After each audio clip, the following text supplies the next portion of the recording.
Dumas naît en 1802 à Villers-Cotterêts, un 27 juillet à 5h03 du matin, le même jour que la naissance de Victor Hugo. Marie-Alexandre, sa sœur aînée, 1793 à 1881, épousa un fonctionnaire des finances, Joseph-Marie Victor Le Tellier. Le 26 février 1806, son père, un général d'Empire, meurt. Depuis ce jour, la mère de Dumas tombait dans un deuil. Son grand-père, Claude Labounay, était un marquis. Dumas est élevé à l'école.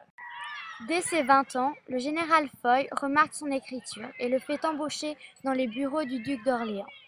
Pour manger, il devra vendre son chien, comme ce qu'avait fait D'Artagnan pour son cheval dans Les Trois Mousquetaires. Il a connu beaucoup de personnes, le général Foy puis Catherine Labbé, dont il est devenu son amant.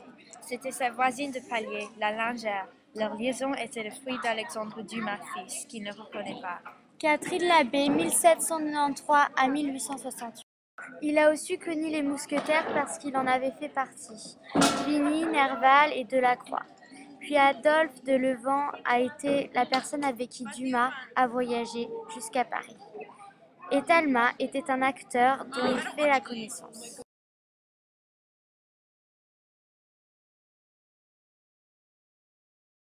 En 1806, son père meurt, puis c'est à tour de son grand-père qui décède 2 ans plus tard. En 1822, Dumas quitte l'étude de Maître Manson pour travailler dans l'étude de Maître Lefebvre à Crépy, en Valois, puis sera congédié la même année. Et c'est là qu'en novembre 1822, il se rend pour la première fois à Paris en compagnie d'Adolphe Levant. En 1832, le 21 juillet, il part voyager en Suisse. On a reproché à Alexandre Dumas d'écrire trop vite et de rechercher trop passionnément le succès, ce qui étaient les défauts de ses qualités.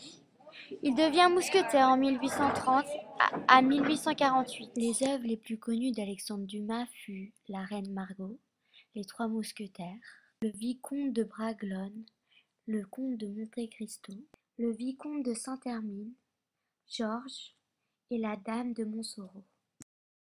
Alexandre Dumas nous a quittés le 5 décembre 1870 à Puy, près de Dieppe, à l'âge de 68 ans.